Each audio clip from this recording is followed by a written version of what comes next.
So we're up on the Acropolis, going through the Propylaea. The year is 430 BCE, let's say. In the year 432, the Propylaea that you're looking at here was dedicated, and so was the building that you saw when you walked out of the back of the Propylaea, the Parthenon. We talked about the Parthenon in terms of its pedimental sculpture, you guys all being on the committee of how do we make this building better than the Temple of Zeus at Olympia, agreed that there should be more sculpture. The sculpture should all have to do with Athena. The more self-aggrandizing, the better. The Athenians followed your instructions to the letter. So we have as much sculpture as is possible to put on a temple, including both pediments. You're looking here at the west side, the back side. What's the subject of the west pediment?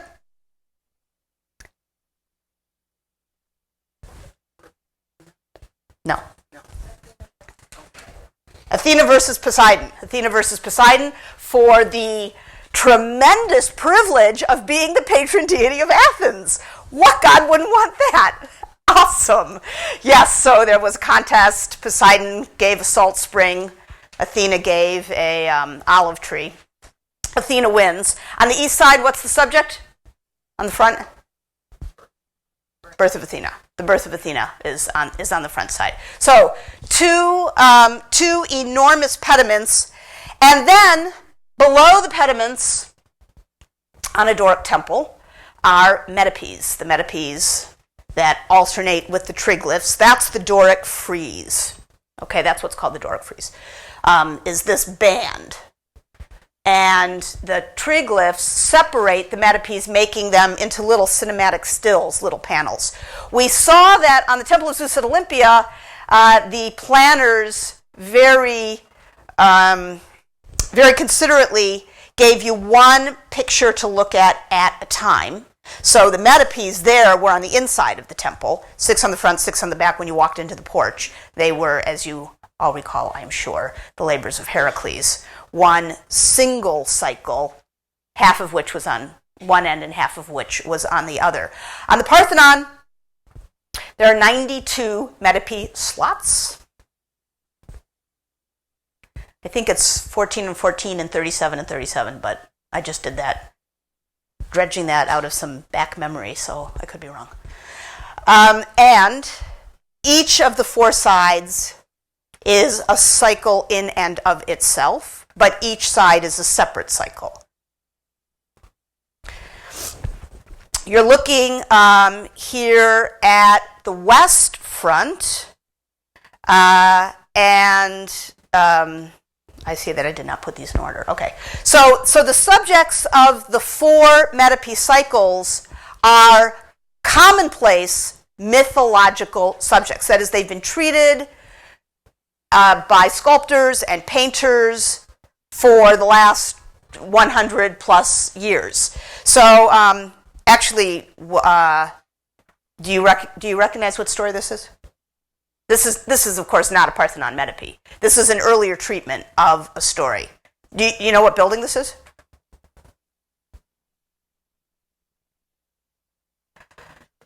It is the Siphnian treasury. And what's the topic? What's the subject? Who are these people? Those are Apollo and Artemis, and they are fighting this fellow with a strange helmet on his head.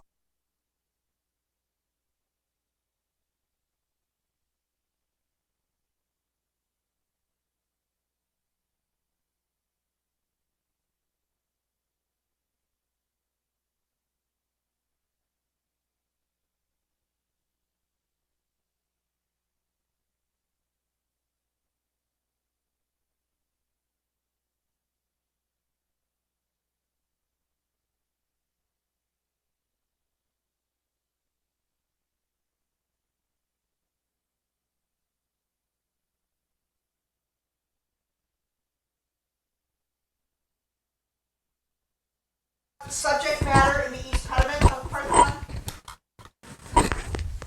Birth of Athena. Who's present on the east pediment of the Parthenon? Oh, thank you. Who's present on the east pediment of the Parthenon?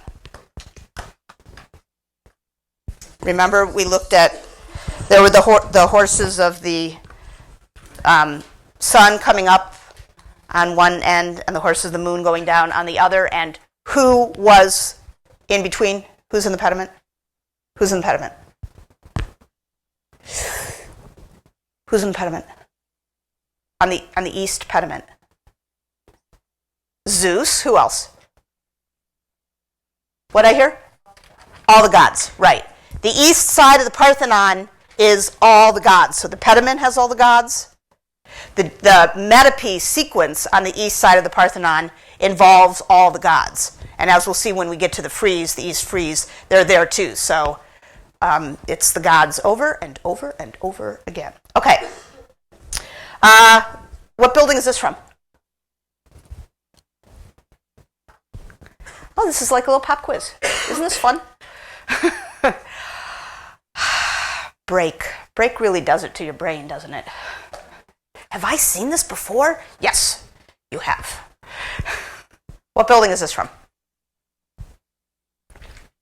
First of all, what kind of architectural shape is this from? It's from a pediment, right, because we've got, you can see the edge of the roof line. So now you got to think of a building that we've seen pedimental sculpture from.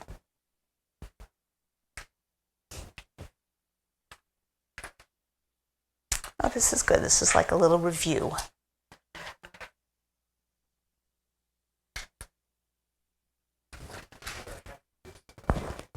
No. Temple of Zeus at Olympia had in the east pediment what?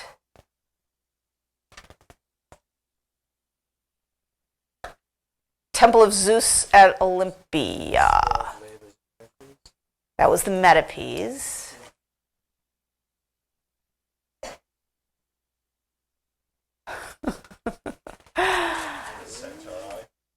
That's the other pediment of Zeus at Olympia. That's the west pediment, the back end.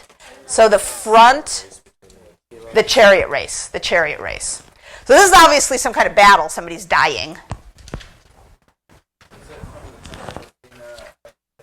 It is. It is, absolutely. That is what it's from. It's from the one of the two pediments there. I think this is the west pediment. And what is the subject? What was the subject of both pediments, actually, at the Temple of Athena? Trojanomachy. That's exactly right. It was a Trojanomachy, two Trojanomachies. The Homer's Trojan War, and then an even earlier Trojan War in which heroes of Aegina had participated, the son of the king and his buddy Heracles. On the north metopes of the Parthenon, so the long north side, that side, are the Trojanomachy. Oh, I'm sorry, actually, this is the north side. Are metopes of the Trojanomachy.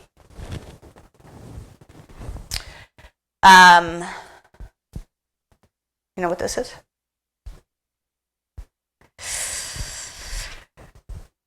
Okay, what architectural shape is this? This is a metope. So now you need to think of a building where you've seen metopes, carved metopes. What period is this?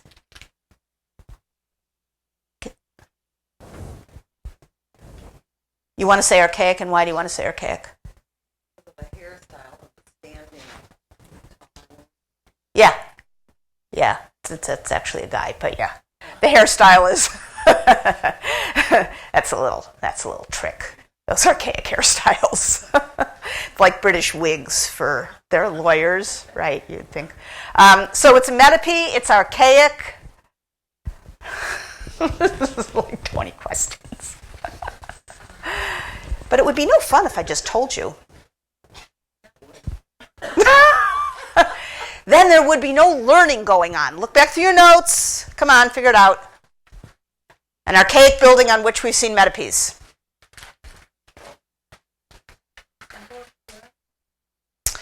We did not see any metopes from the Temple of Hera. You're talking about the Temple of Hera at Olympia?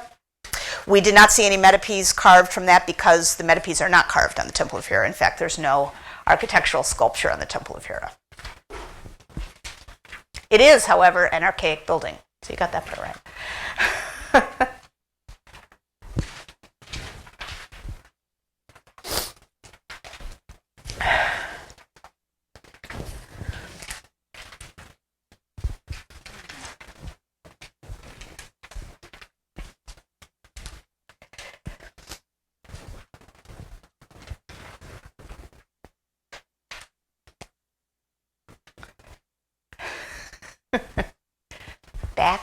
Back.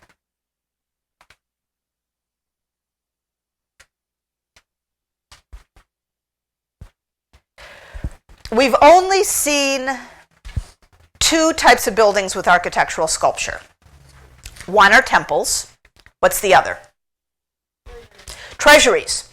We've only seen one temple with carved metopes. Which temple was that? Zeus at Olympia. Is this that? No. So this must come from a treasury. See, I'm helping you here. It is the Athenian treasury. It's the Athenian treasury at Delphi.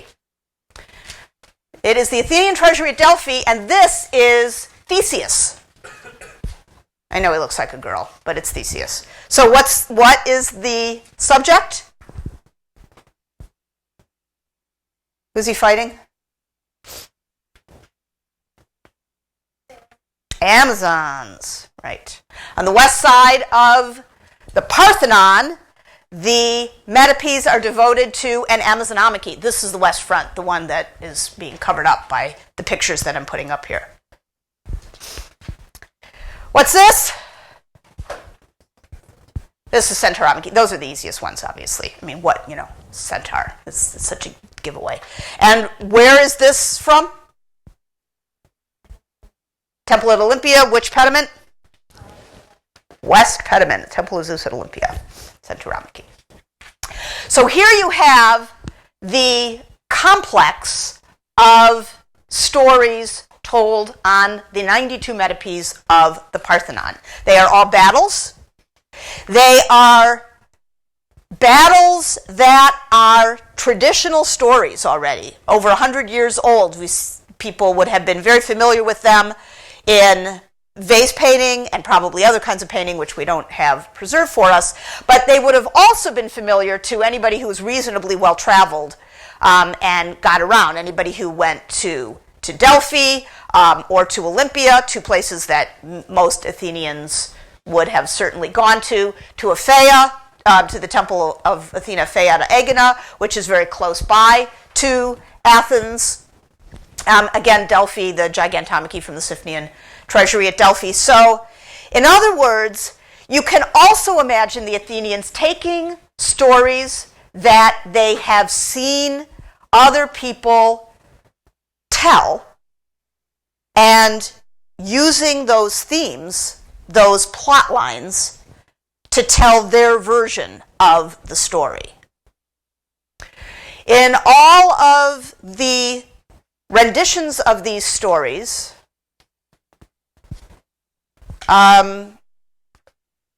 who's winning?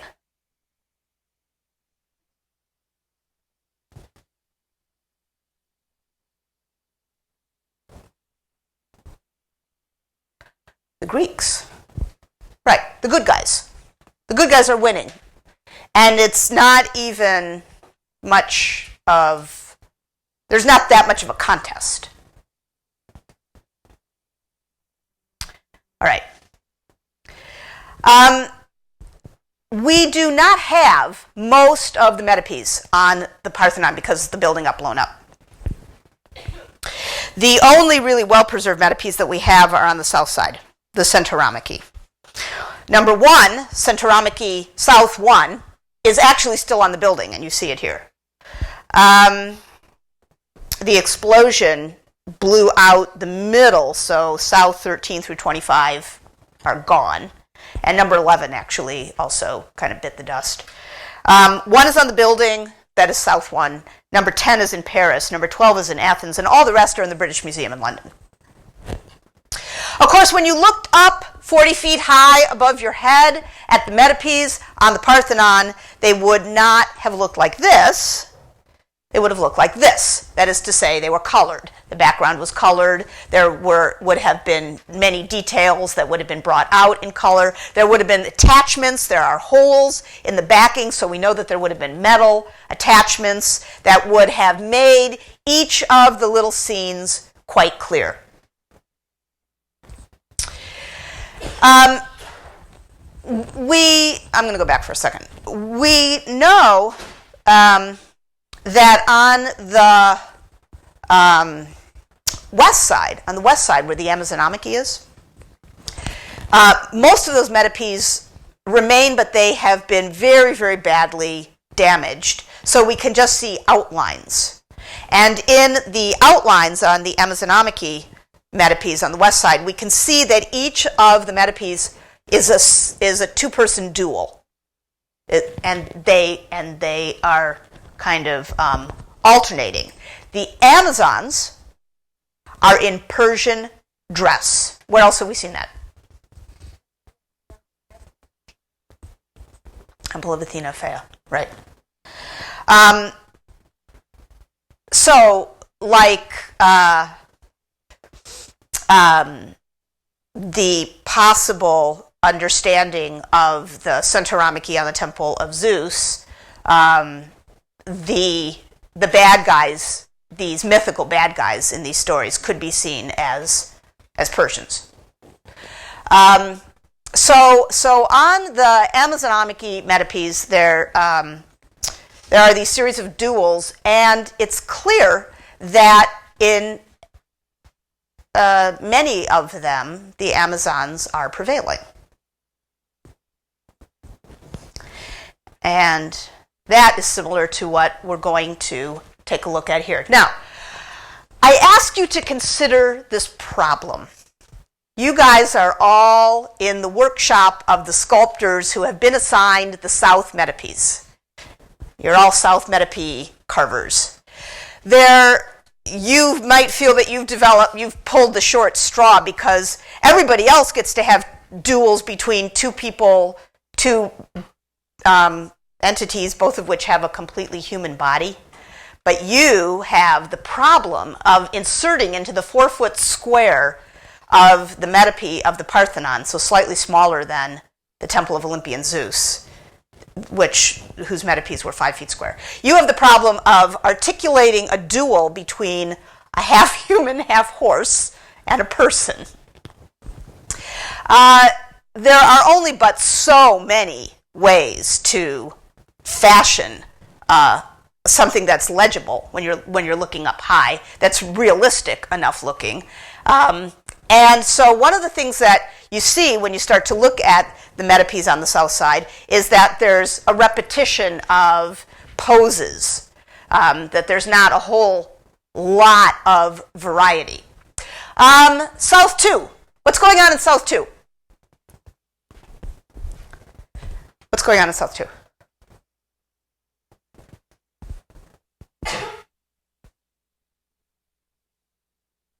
Who are these guys? Who are the people who are fighting the centaurs? The Lapiths, right. So we've got Lapiths, which are the fully human folks, and we have centaurs, which are the half-man, half-horse. So it looks like the Lapith is doing what? What'd you say? So the Lapith is prevailing. South 2, the Lapith is prevailing, and he is got Mr. Centaur in something close to a chokehold, I'm guessing. What's going on in South 3? All the way back.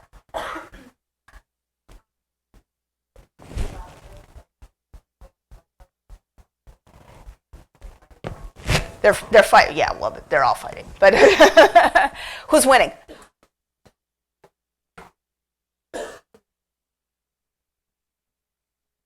Yeah, sorta.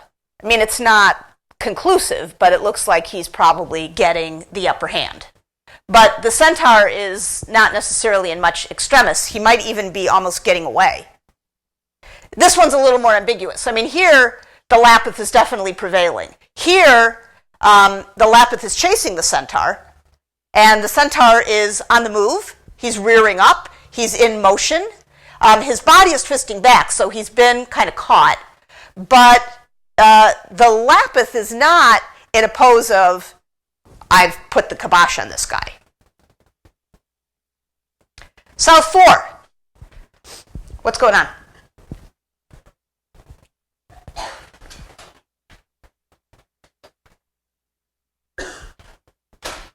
They're still fighting, but either one really. What is actually happening? What's the so this here's the centaur. What's he holding? You know? Can you tell what this is? Yeah, it's a pot. It's a big jar. This is indeed the wedding. This is supposed to be the wedding of Perseus. So just the same scene that's in the west pediment of the Temple of Zeus at Olympia. That fight, that classic Centauromachy fight, takes place at the wedding in somebody's house. So there's lots of household goods around. And so here the centaur has grabbed some great big vessel. And what's he doing? He's about to bash the Lapith. Right. And the Lapith is what? What do you think this is going to turn out okay for Mr. Lapith in South 4? He does have a shield. Is this even? If you had to put money down, who would you put money down on in South 4? The centaur, yeah. All right. South 5, what's happening?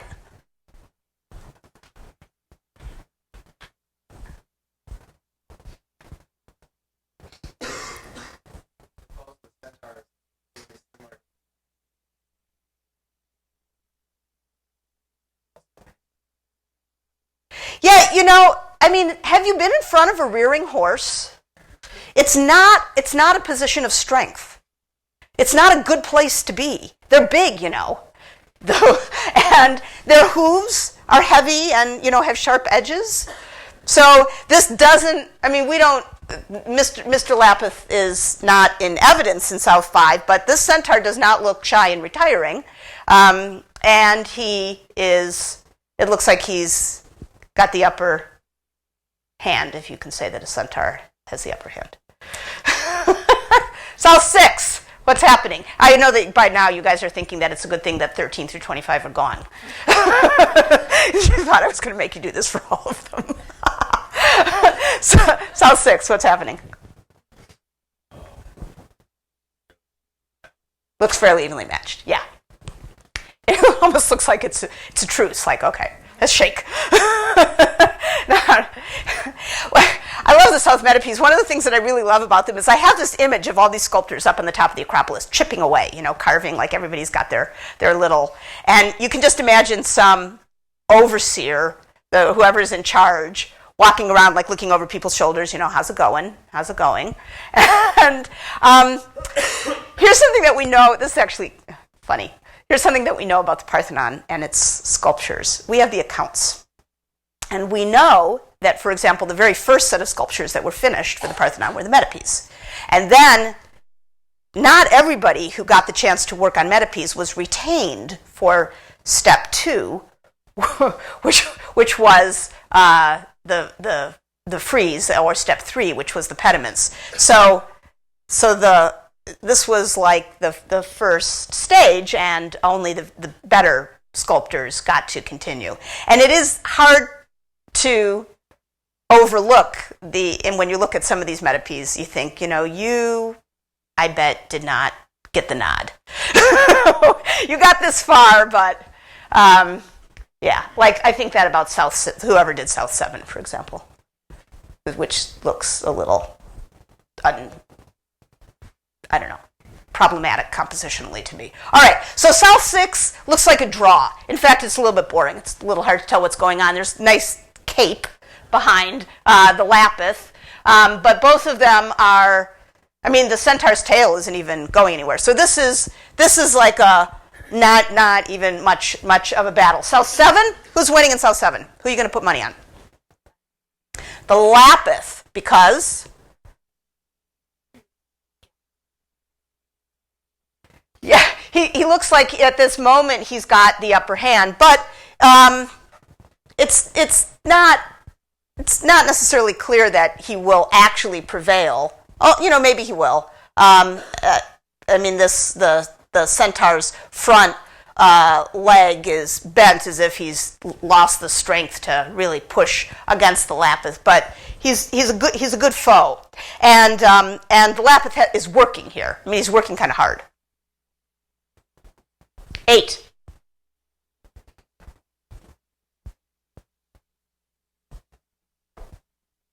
What do you think? The centaur. Probably so. Mr. Lapith is down. The centaur is higher than him. 9.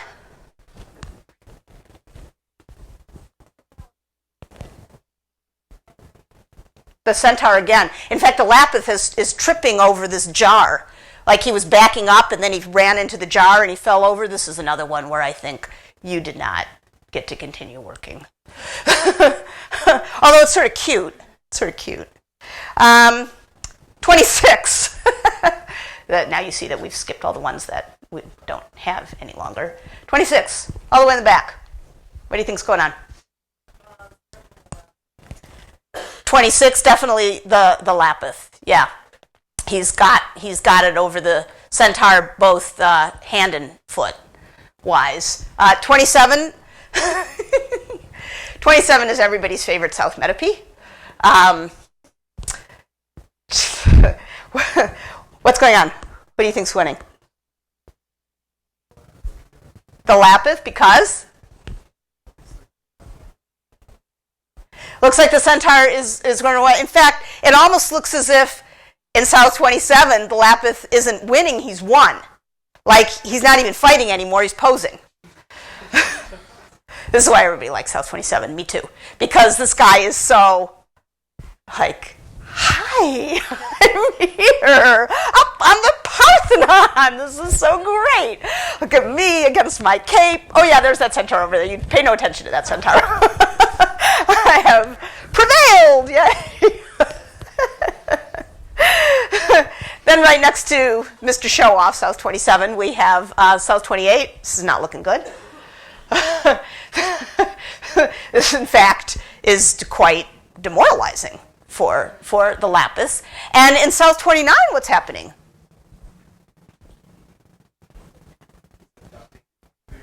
He's abducting the woman, probably the bride. Right. So the Lapith lady in South 29. The Lapith lady is on the way out, being carried off by this very determined centaur. 30 and 31.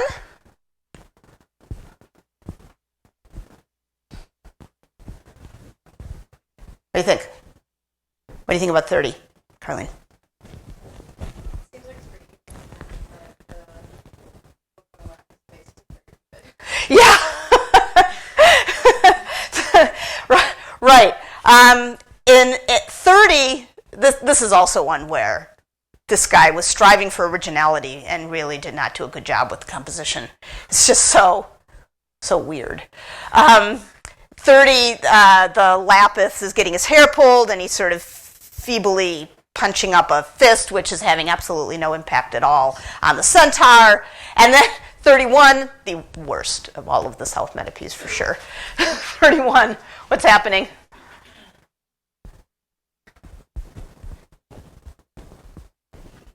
What do you think? It kind of looks pretty even because the centaur looks like it has the advantage with the Pokemon. Yeah. Time, Lapith. Right. This is like the Panathenaic, right, where anything goes. There are no rules here anymore. It's just it's no holds barred, and then of course they've gotten themselves into a real pickle here. It's just a little hard to know how this one's going to come out. South 31. The faces of the centaurs are really different in each one. So here is South 30, and here's South 31. This is another indication that we have that there are different, really different hands, different sculptors at work. So South 30, he looks sorry. The centaur looks sorry that he has to be involved in this brutal enterprise. And in South 31, the guy looks like a psychopath. His eyes are bulging, and his forehead is all in motion, and his beard is even in on the action. Although his hair is looking pretty good, there's no problem there. It's sort of helmet head kind of thing. All right, what gives? What gives with this very strange presentation of the story? This is not how the story goes in the other most recent manifestation of the Centauromachy. What's the other most recent manifestation?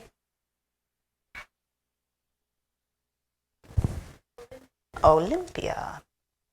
Right.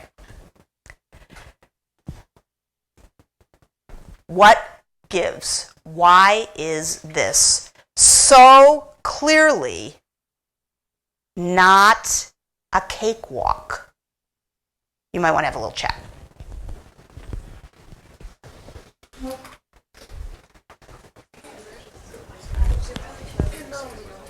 number 28, they had the lion skin. What was that? Is it supposed to be? I don't know. Because it looks like there's like a little one there too in 30.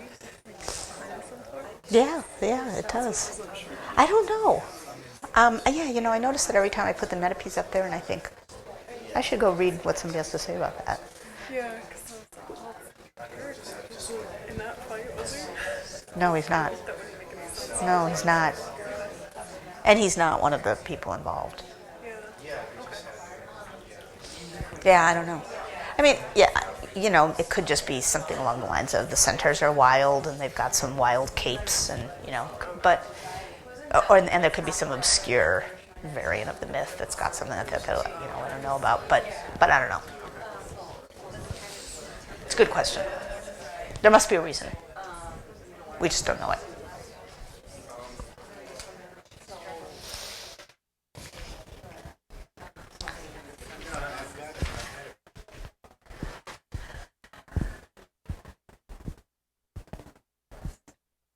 Okay. So what are you thinking?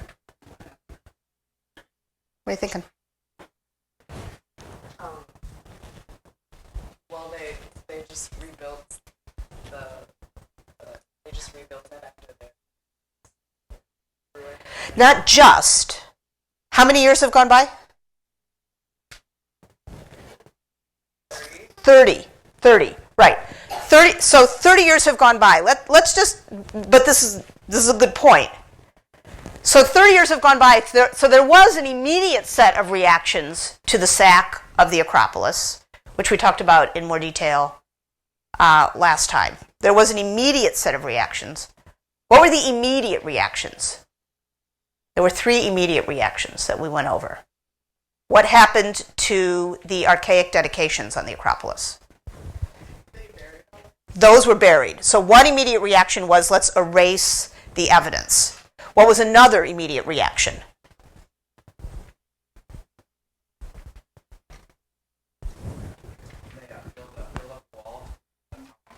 They built up the wall with columns.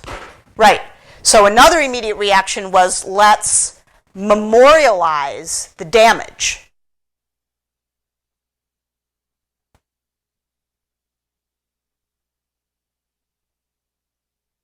What else? What was the third? What was on the Acropolis for the last 30 years?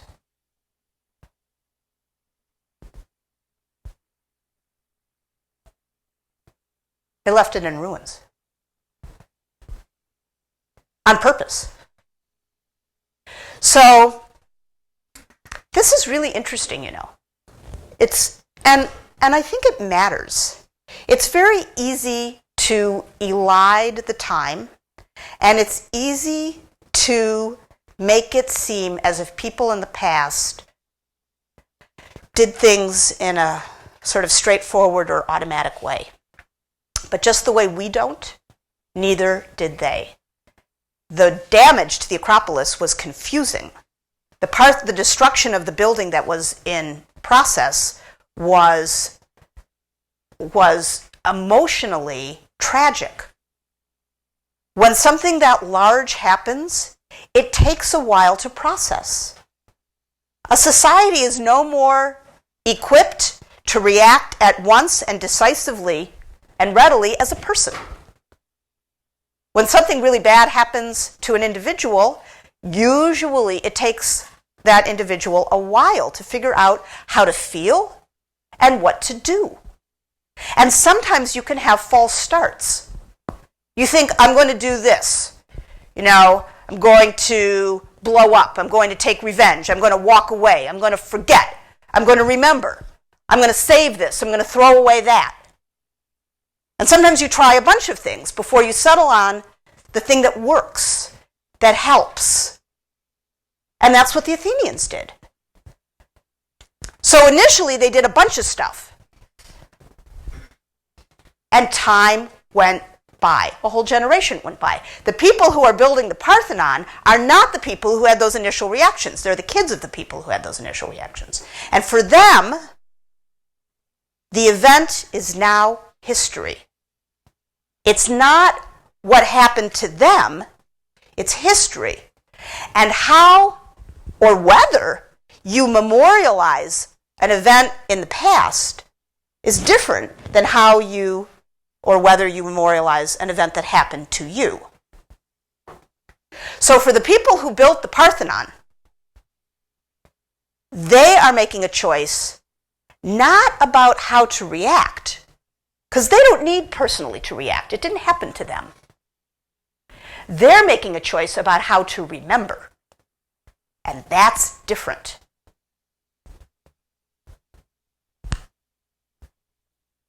Now, back to you.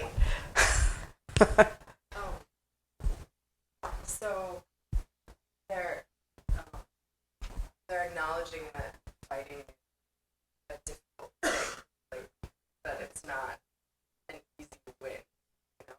They're image people, like they're people working really hard. Right. What does that do to the image, the idea of the Athenians? Since obviously, it practically goes without saying, I'll just say it. So obviously, these mythical battles, these four mythical battles, the Gigantomachy, the Centauromachy, the Trojanomachy, the Amazonomachy, the good guys, the gods, the Greeks in the Trojanomachy, the Greeks in the Amazonomachy, the Lapiths in the Centauromachy. The good guys are the Athenians, right? The bad guys are the Persians. Good guys are the Athenians. So how come the Athenians are, some of them, losing?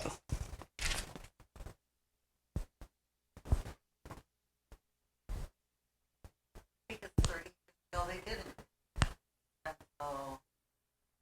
And that has to be okay then? It has to be okay that they lost and now they're recovering and... So partially you might think it's about truth, sort of truth in advertising. Partially you might think that. I think this element gives a visualization, a reality that not,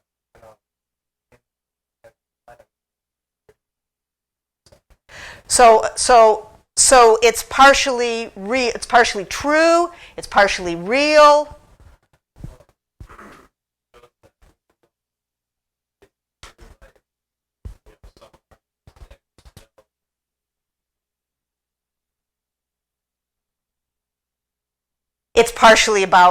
It's about not then but now. We're here to tell the story. They kind of wanted to show how tough Tatar's were because it's kind of sad, not sad. Like putting an easy win up there is kind of pointless because if you just fight really weak people that not that tough. Putting an easy win up there doesn't make the win bigger.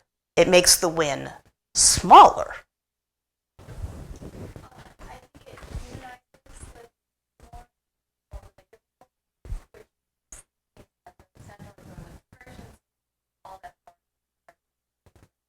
Very nice point. Very nice point. How do you show barbarity? You might think that these stories have lost some of their ability to communicate this. They've become so familiar that they can turn into caricatures. These images can be cartoon-like. They can be inevitable. What happens on the west pediment of the Temple of Zeus seems inevitable, emphasized by the fact that Apollo himself is standing in the middle. So obviously, right will prevail. There's nothing inevitable about the message of the South Metopes of the Parthenon, except for the fact that, as has been pointed out, the Athenians are there now to build the Parthenon.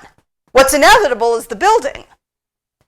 What's encoded within the story is the precariousness of the threat. In this second round of the Persian Wars, part of what we did Athens was in terms of vision, some people didn't know how to respond to this threat, and so chose path. But I think this is showing the danger that can come when you are to each of these shows an individual tool. Oh, that's very interesting. You may have individual acts of heroism, but most of the time, unless the city has been united like a marathon, that the city is in great. That's a very interesting point.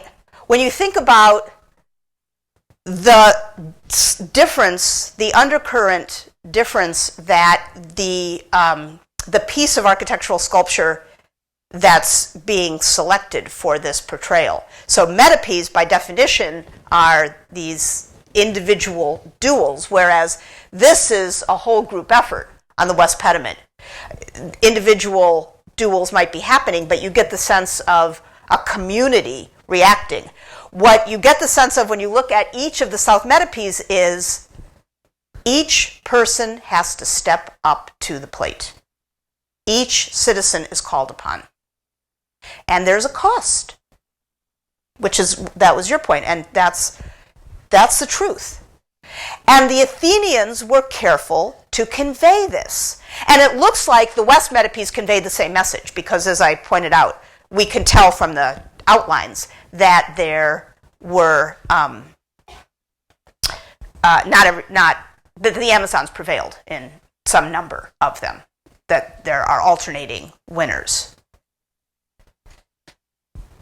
So within the glorious spectacle of the building whole, finally finished, and the Acropolis being re-inhabited again by a magnificent temple adorned with sculpture to the city's patron deity, in the midst of that message, we have these 92 metopes which tell a significant part of the backstory that this generation of Athenians has chosen not only not to whitewash, but to put forward.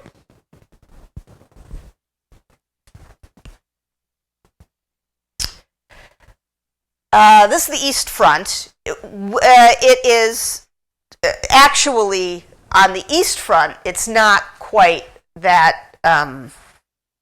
It's not quite like that. On the East Front, where the metopes are the gigantomachy, none of the giants are winning.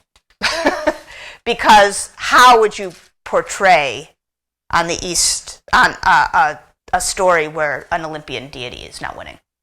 So here on the East, when you get to the front, you have the feeling then of ease and inevitability, of ultimate prowess, of right just walking over everything else.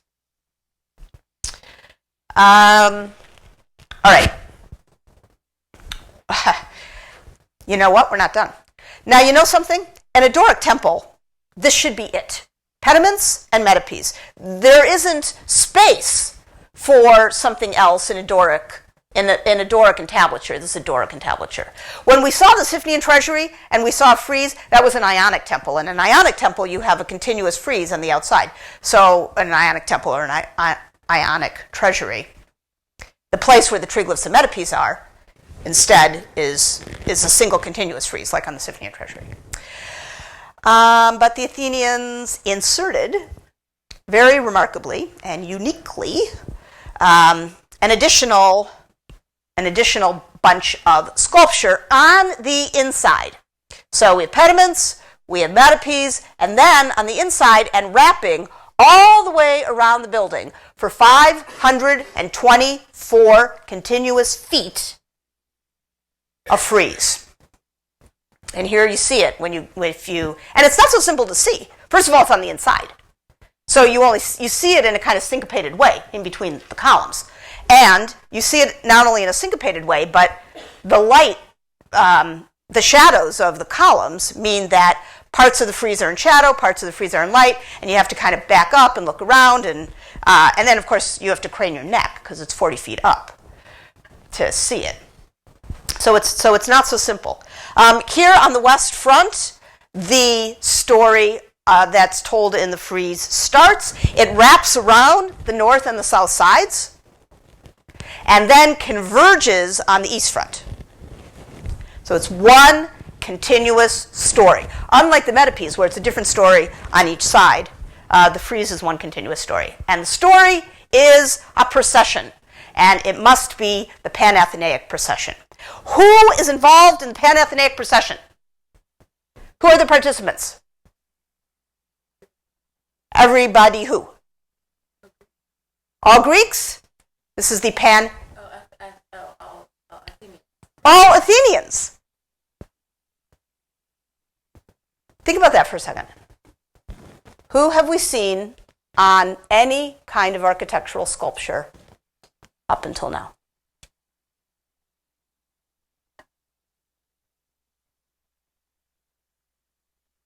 Gods and heroes. What do they all have in common? They are not real.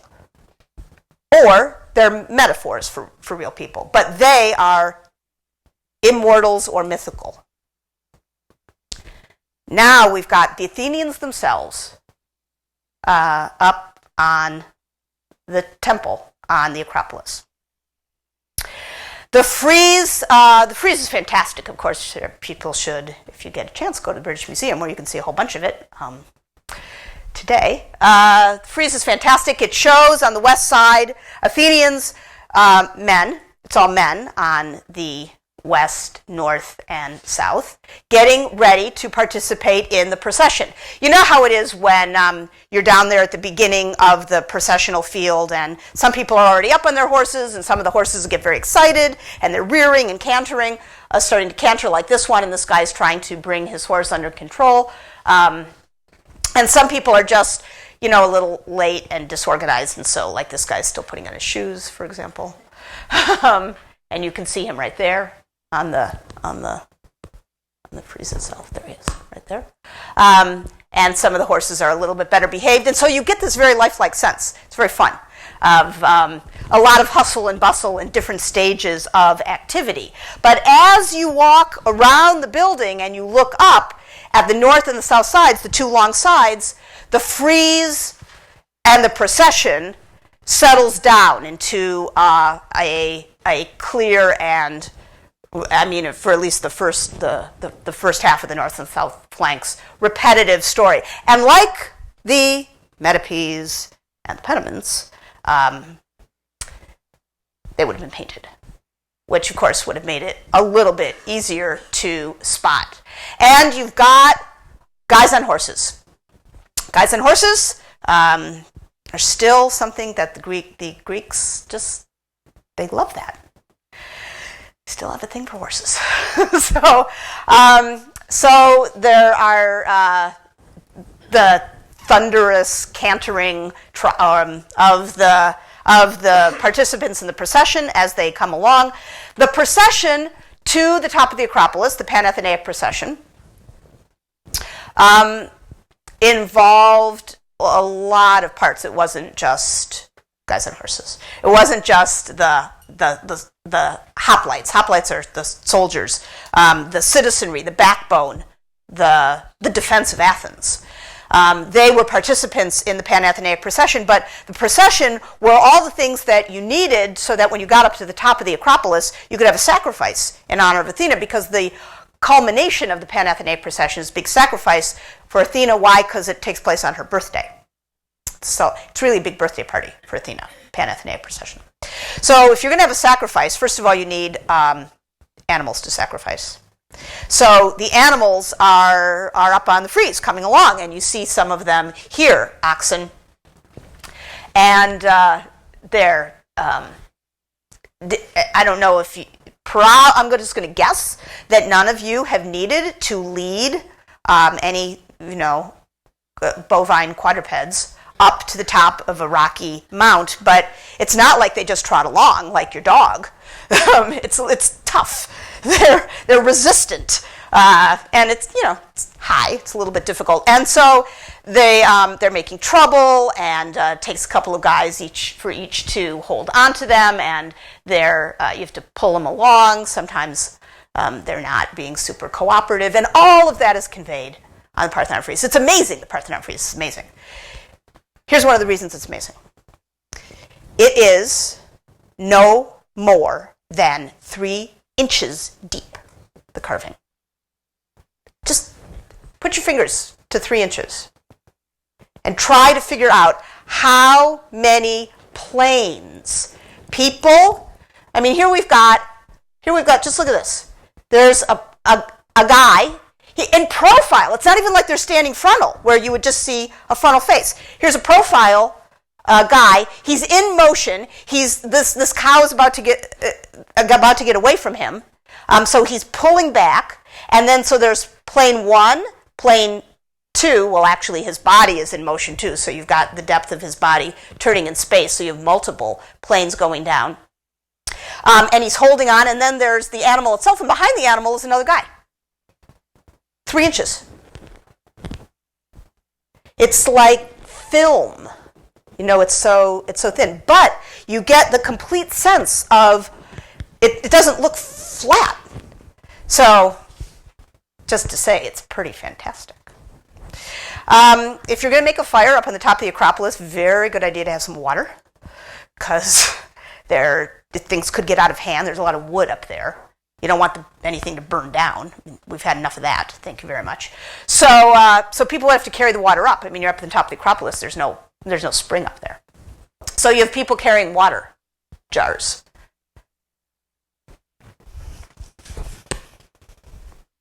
Everybody is very serious. They are composed. They aren't worried. They're rather serene. They're just concentrating. They're focused, resolute, perhaps proud of the honor of participating in this event. Everybody's expression is like this.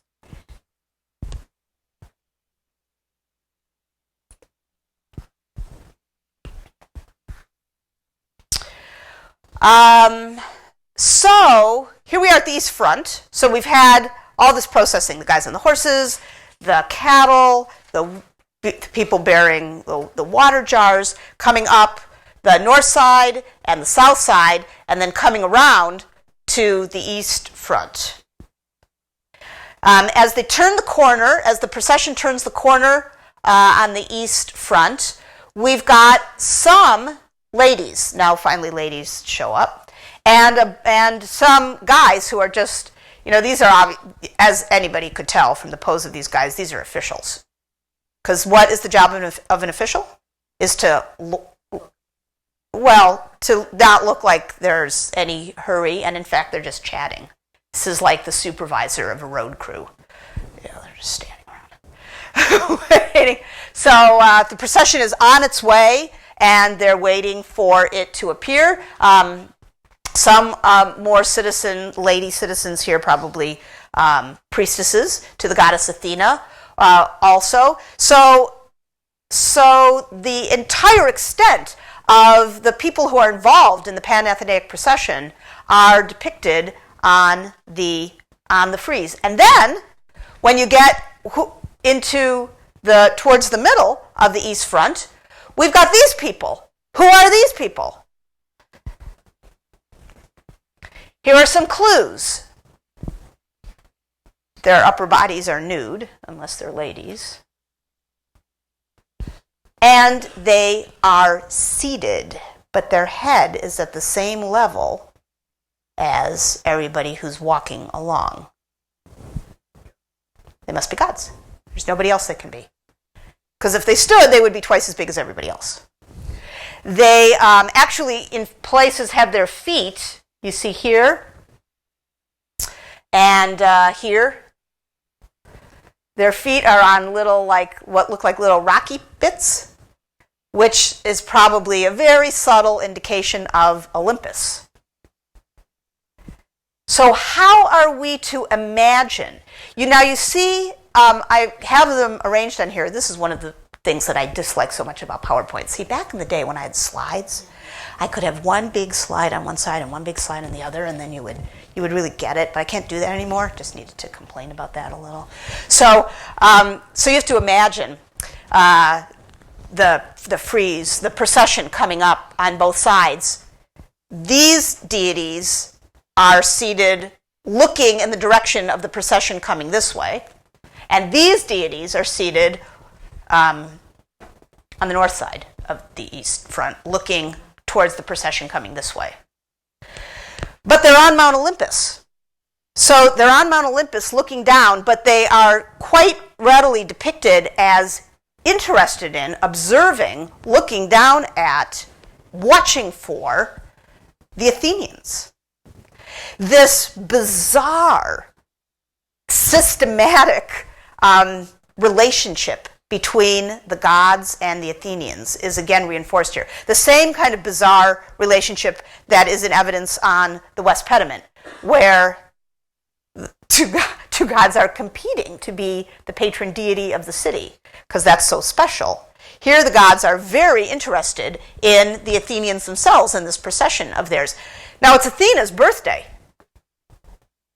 but all 12 Olympian gods are here. All 12 Olympian gods, and that is unique. And that is repeated, of course, in the pediment above and in the metopes below. On the east front, we've got all 12 Olympian gods in the pediment for the birth of Athena. We've got all 12 Olympian gods plus Heracles, in the Gigantomachy metopes. And we've got all 12 Olympian gods on the east frieze, so that when you walk inside a little bit of the temple and you see these frieze, you see them. The Olympian deities have their backs to the central scene, which looks extremely anticlimactic to us. Here's the central scene. It shows two young figures, probably women, but like everything with Parthenon, there's, disagreement and articles about this. A woman, a man, and then a younger figure, also gender ambiguous. And the two young women, probably women, are bringing stools, probably for the older woman and the older man to sit on. These are almost certainly the main priestess of Athena, and probably the Archon Basileus, the guy, the official in Athens whose office was in the royal stoa in the Agaron, who's in charge of religious ritual. And then another person. And what they're doing here is probably folding up the old cloak that had been around the wooden cult statue of Athena, so that the new one that's been woven, because every year a new cloak is woven, just the way you replace a flag periodically, it gets tattered. So this is what happens. This is a very, like I said, anticlimactic looking scene. which might be hard to understand. You've got this great preparation and all these participants in the Panathenaic Procession, and the procession goes on for so long, and then you've got all the gods, and the gods are watching all the people come up, and you've got the cows, and you've got the water bearers, and there's all of this commotion, and then all of a sudden there are these 5 still vertical figures in the middle, very, very composed and just kind of absorbed in what looks like housekeeping. But I would point out that there are limitations to visual reproduction, and that limitation is amplified by our cultural remove from the event. So to give you a reminder of how something like this could be a lot more meaningful to the Athenians than it may appear to us. Now, if you would see a representation of something like this in sculpture or painting just still, without knowing what you know, you might not think it was very important or meaningful or profound. But because you know what you know, it looks serious. It almost looks sacred. And surely that is how the central scene of the East frieze of the Parthenon looked to the Athenians.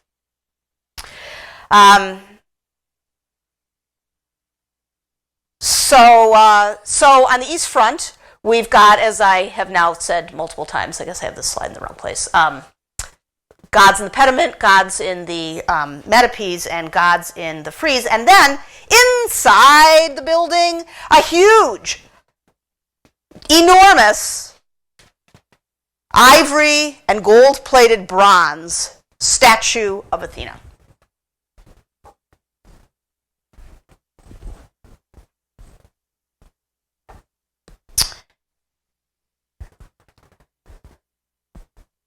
Now,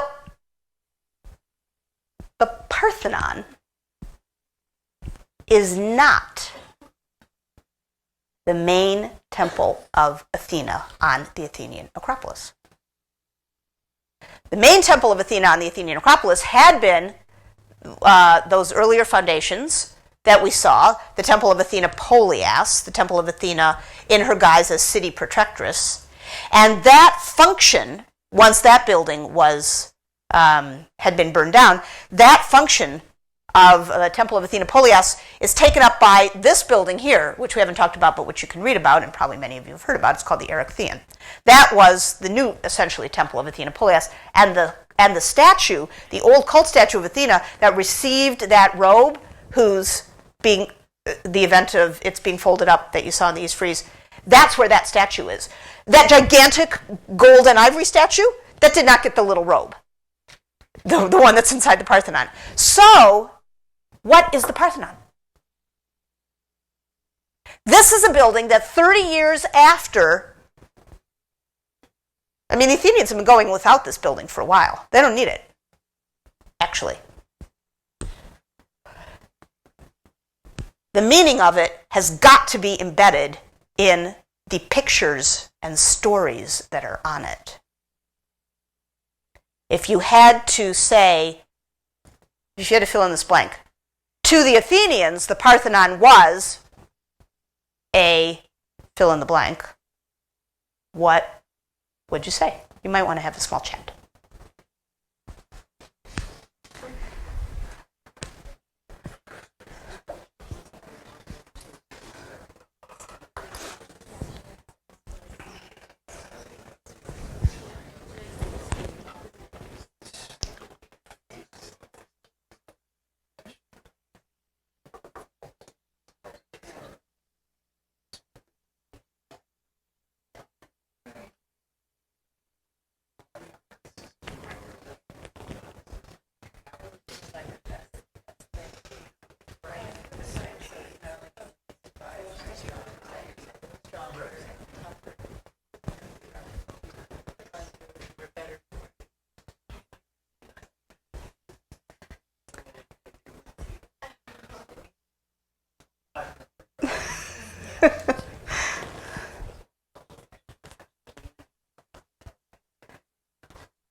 Okay. Fill in the blank. The Parthenon was?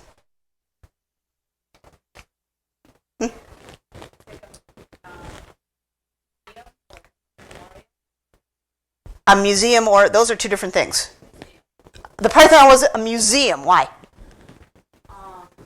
A museum of what?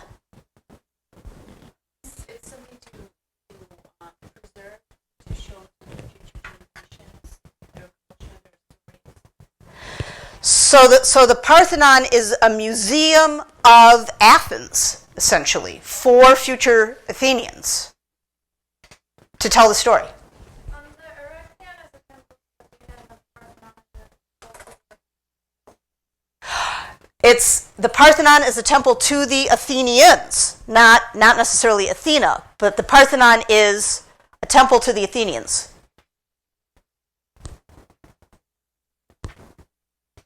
Allison?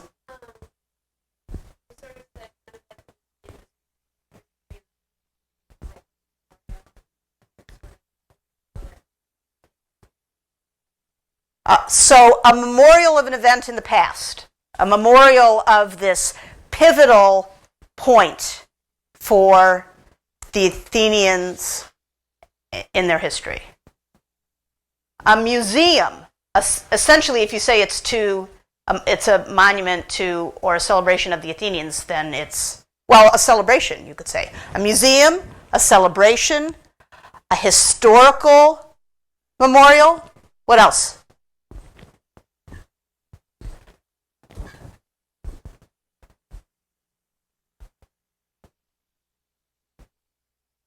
Think about those South Metapes.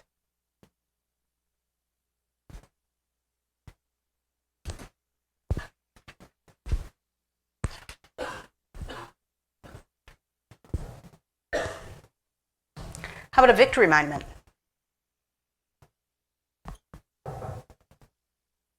It's a monument to a victory. Not just all history or